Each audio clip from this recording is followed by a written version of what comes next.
I prepared a nice intro, but then we had a cat, and okay, so let me. I really rehearsed this. I really rehearsed this. So imagine we're starting like from the scratch, and we're very serious people. So 6 YouTube episodes ago, we started the show as a team building and tech building exercise.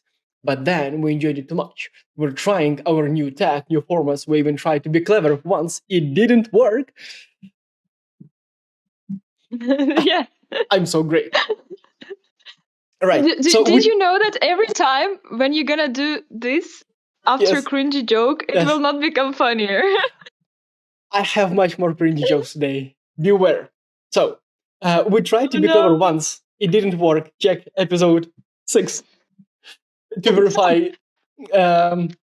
we are serious. I mean, like poker face. So we do all this since, well, that's our business pretty much. We do live events for money, and we see what kind of content is most engaging.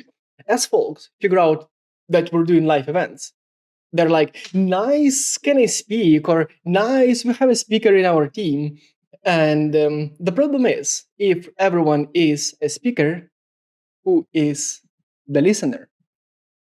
So that's the problem we're sort of solving right now.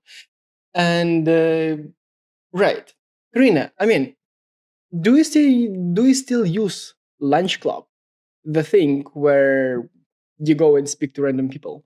Not so often. Sometimes, but pretty rarely. I didn't have much time to use it, and people keep rescheduling. Like all my last meetings were rescheduled all the time, and I lost a lot of time. And then I get angry and decided that I quit for a little while.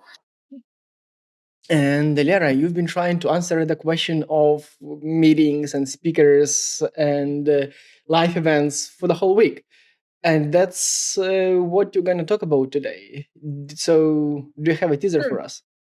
No? No, I told that I'm gonna talk about Gen Z, not more like about speakers. I don't know. But you promised to figure out how to persuade Zoomers to go to our events, and now you're like, no.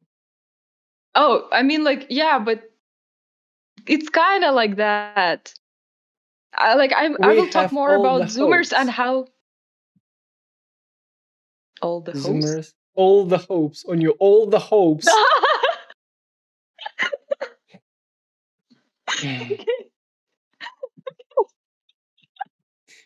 See, Karina looks clever as usually. I'm trying. Embrace myself. Well, we don't have a cat today, so she already left. I won't tell anybody what the cat did just before the show. Good.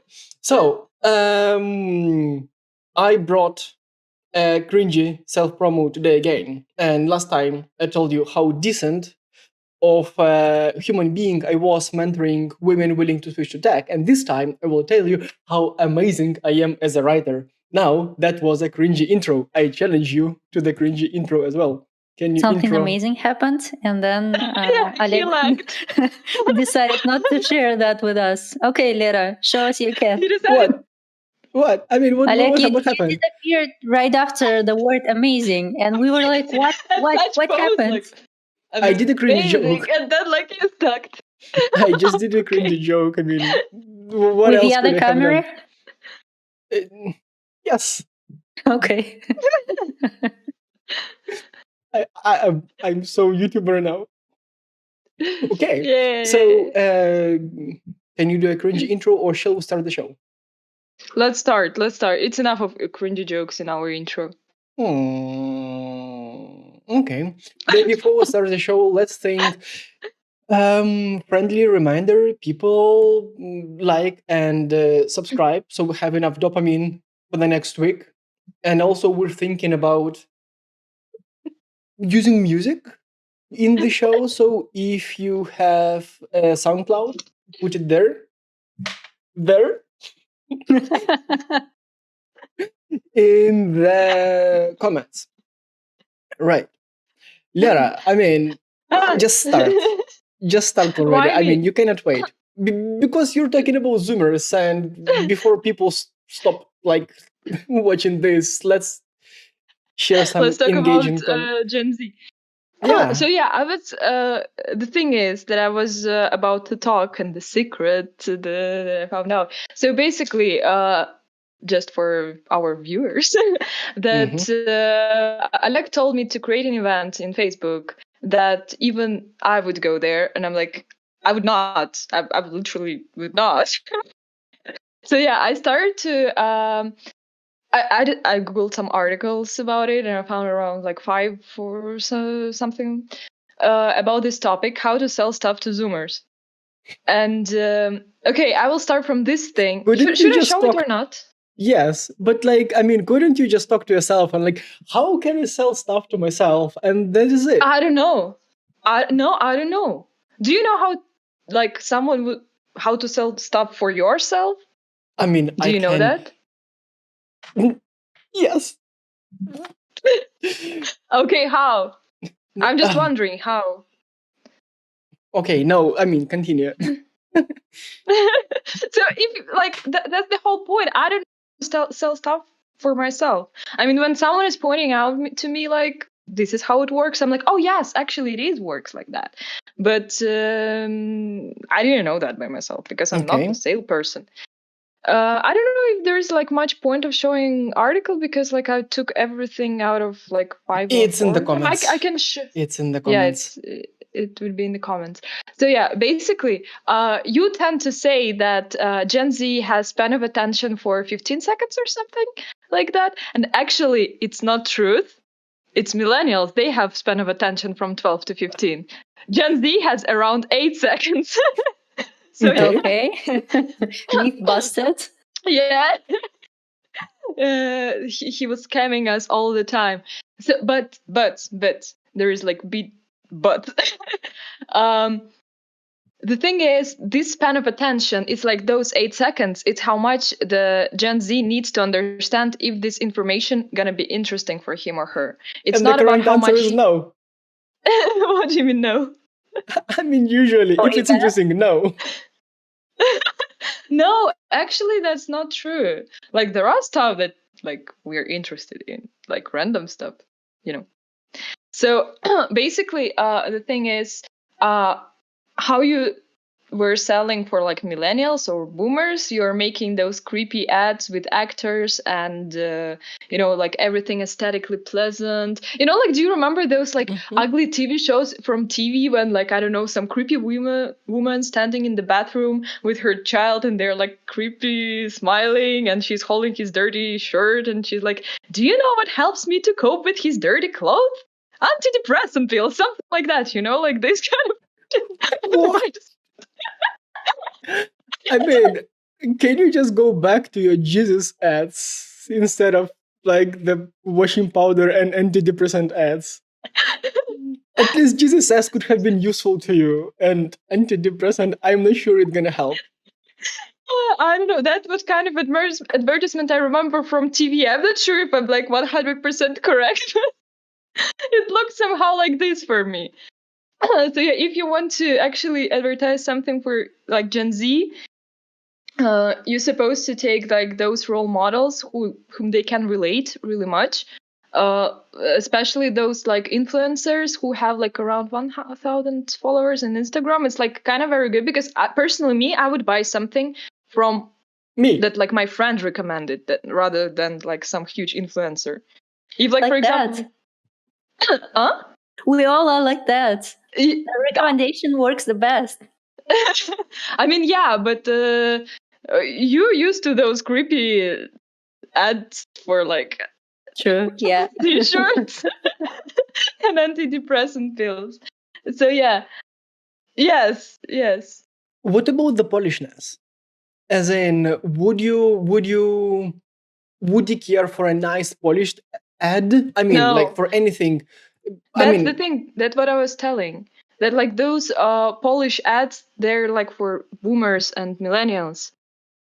I would personally like. But for example, the covers for our events and like this fireside chats for DevGam, they are actually beautiful. So are they good enough or are they too polished? I think they are good enough, actually. I mean, for example, Fireside Chat, it's not like that polished, whereas like, I don't know, perfect pictures and everything is so good and like creepy smiling faces. It's just like, I don't know, memes and. It's memes, right? And right. Do you care about the copy, like the text in the ad? Since that was your task to figure out how to sell this event to people who don't care about that, right? I mean, and that's sort of natural.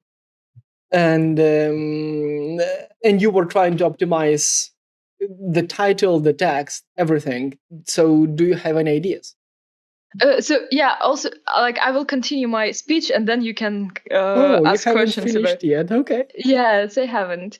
So also one more thing that Gen Z, like I think like no, actually it's Gen Z, just come into like some specific social media for some specific thing. For example, I'm coming for like to Instagram to look at some funny stuff, you know, and like entertainment and look at how my friends live. I'm coming to TikTok is more like more random. I'm like when I'm coming to TikTok, I don't know what to expect. I'm like, oh, probably To maybe sing? today. This is where you learn all these No. creepy songs that you sing No, on actually, this like Wednesday. I got caught on some girl who is like biologist and she was showing something like some bacteria in microscope and she's like, oh look, this is how one bacteria kill another one. I'm like, oh my god, interesting. So I don't know every time when I'm coming to TikTok how it will end up. Like I don't know. And when for example coming for Facebook, I'm expecting. You coming to Facebook? Because I keep sending you messages there and you don't reply sometimes. So I'm like, is she ever showing up in Facebook? I guess no. I do. So yeah, that's the thing. When I'm coming to Facebook, I'm expecting something more like official. Like I would read some news that like my friends are reposting. I would actually check the events. But instead of this, I have a lot of millennials and boomers friends, like, and they're With posting kids. their They all children share and their yes, kids. children and cats. And I'm like, go to Instagram, please stop it. So the problem and the algorithms are so bad there. So like I don't want to spend my time like fixing my feed and like pointing out like this is not interesting for me and so on and so on. I don't have time for this. I'm just like opening the Facebook. I look at like first 3 posts, it's kids, and I'm like, no, I don't want to. When I was in late 20s, that's what happened to myself. So Lera, you're just growing up. All your natural network, they have kids now, and you still don't. I'm fine with that. I'm just like I'm upset that they're posting their kids in Facebook. Please go to Instagram or something. I don't want to see that kind of stuff in my Facebook feed. So the problem is not. Did you notice that you sound like an old dude ranting at like Facebook at a cloud? Welcome to being a grown up. Karina, we need a new Gen Z. This one is broken. No. Yeah, bring the other one. You're so cruel. Yeah, so that's me. I mean, I just want to get rid of millennials and boomers. Yeah, but what about you telling people not to post their babies or dogs on Facebook? Maybe they just want their portion of dopamine and their likes. I'm saying go to Instagram then and post. Yeah, but maybe they don't have their, I don't know, coworkers or some people who might potentially like their their picture in there. If we're gonna move everyone there. Right. Okay, so that's your life goal now. Conclusion Yay. number 1: we need the new Zoomer. This one is broken. Conclusion number T, not number 2, number T, number T. I forgot what I wanted to say. I was enjoying myself too much. The thing is that I'm, as a Zoomer, I'm okay to read the text. I'm okay to read the description of event, but I would be really lazy to go through all my feeds with like children and cats to like, I would be like, oh, I don't want the solution is to use Facebook to advertise you the event. I mean, paid advertisement. So the event pops just in your face. And you're like, I was just about to ask, what about all those ads you see on Facebook? Do they disrupt you somehow, or it's only the pictures? Actually, I don't know. not using Facebook from my phone mostly because I guess I deleted even it. But in Because it's listening to you. yeah, Well, it's it like so does. annoying. Yeah, it's so annoying. So I like deleted it. I'm like, oh, okay, I can do the same then. My life improved a lot. The battery life of the phone improved, and I stopped seeing ads about what you talk about. So yeah, I But still what use about Facebook. Instagram? They still listen to you Yes, they do. through Instagram. And So since I don't post videos to Instagram, I try to prohibit to Instagram to use my microphone. Guess what happened? it didn't work. Yes, the Instagram stopped working. Like, I cannot listen to you. I cannot work when I don't listen what you say. I'm not joking. I I'm not deleted joking. Facebook from my phone for some time as well, and my life was improved that period of time too. But Yeah. now I still have it in there because I need sometimes to. Well, Yeah.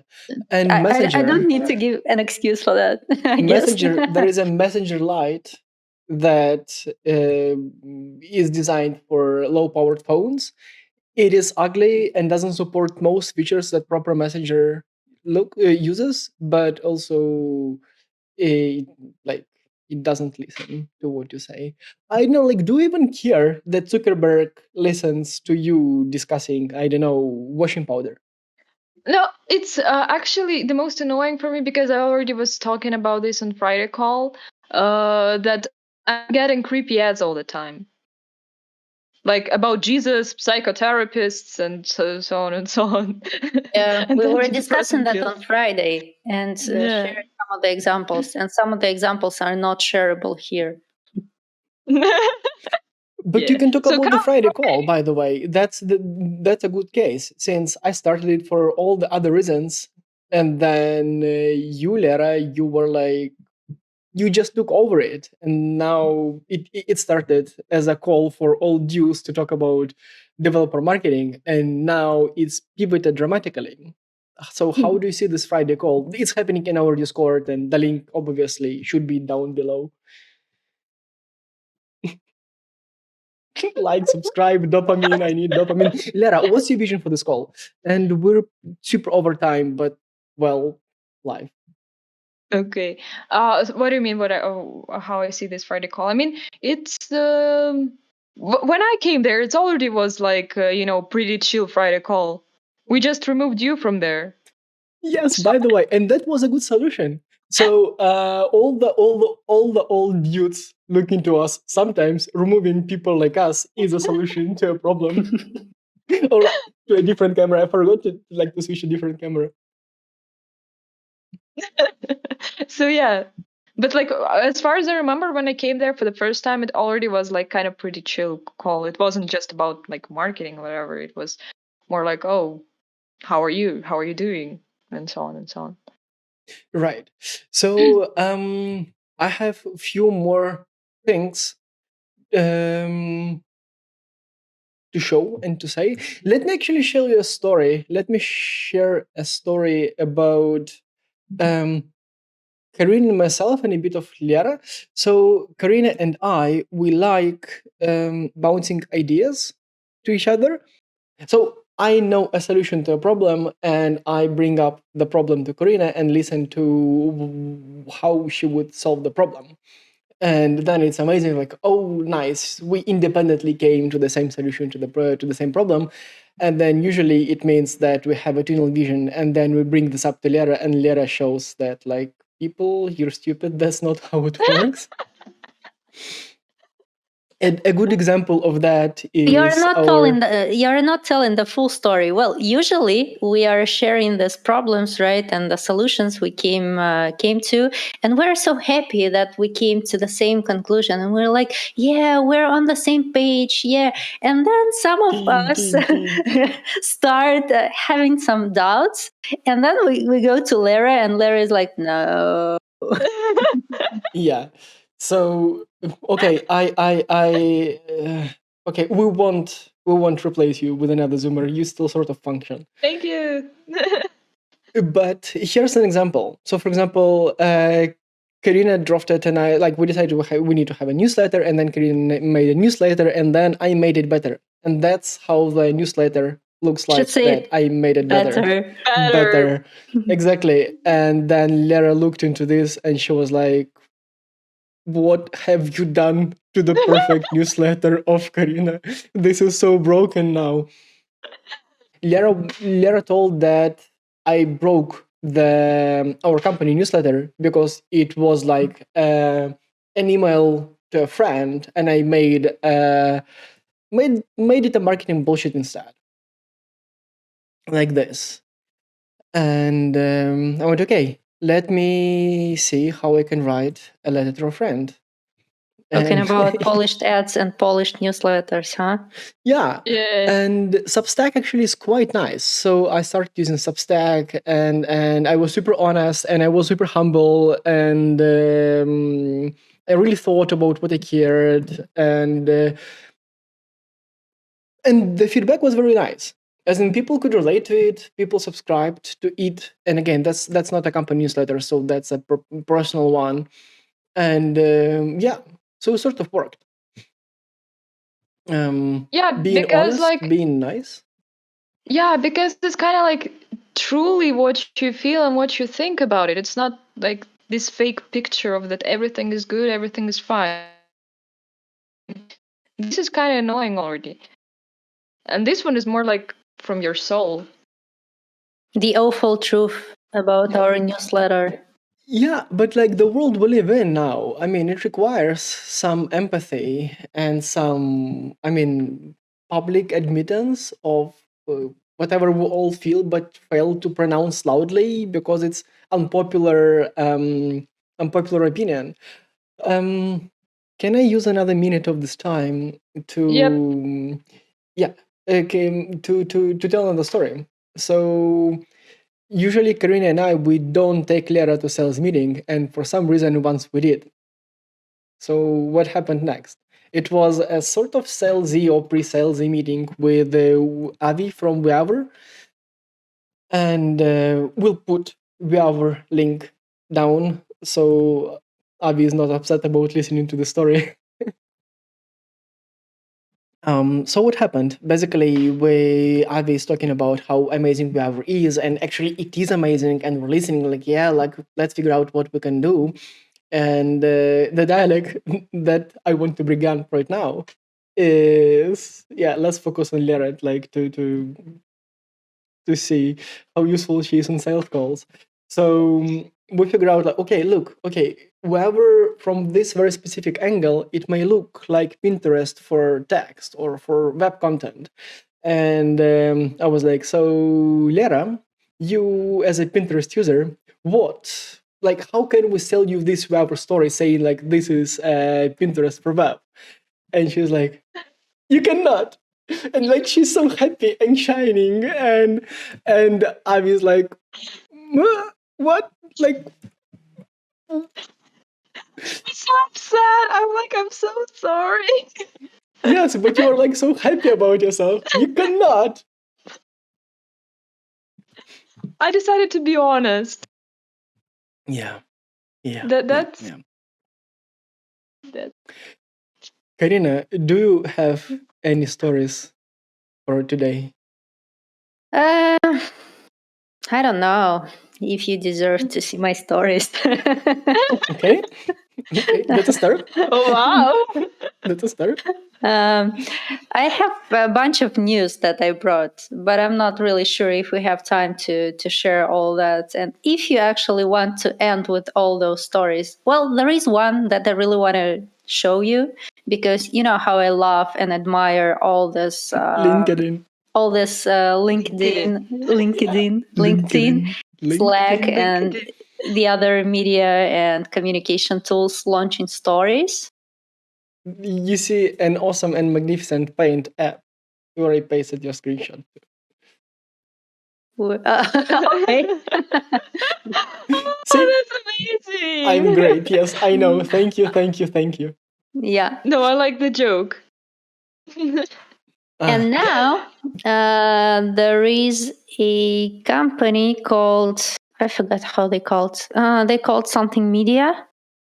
Social Insider, I guess. Yeah. And they came up with a very clever infographic of how you're supposed to use the LinkedIn stories. And this is something that you can see by the link.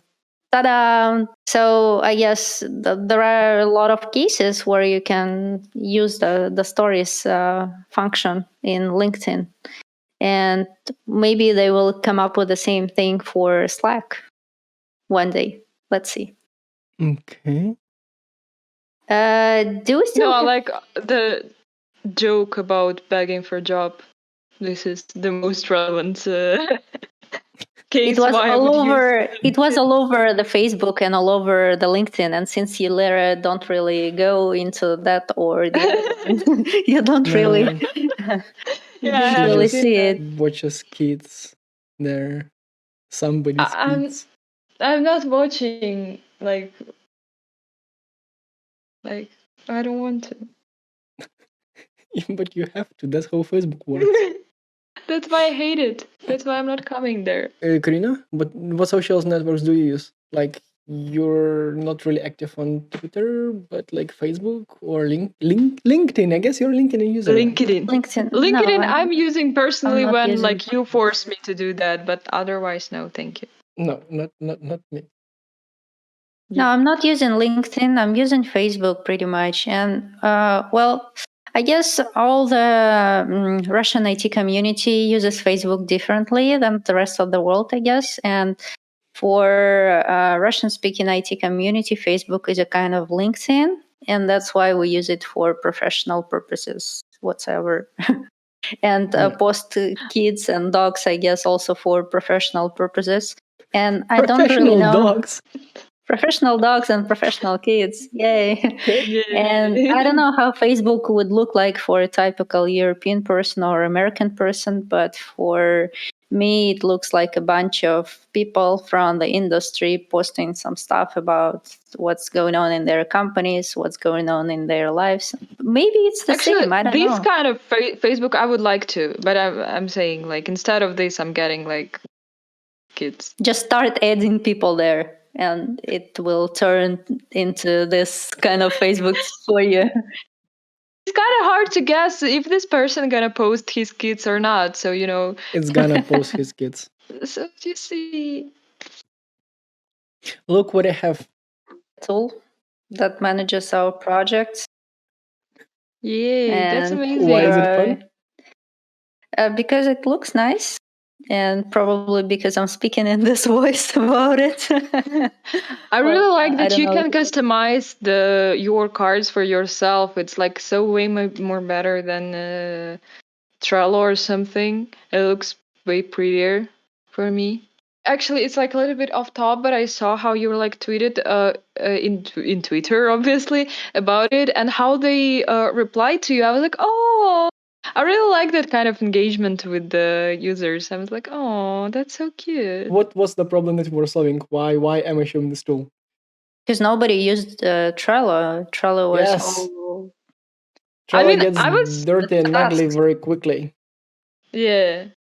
I just wanted to end the show with sort of saying that forcing the team to do something what they don't want, like, normally doesn't work. And sometimes a good solution is to figure out why somebody is not doing what you want them to do and optimize the content for them.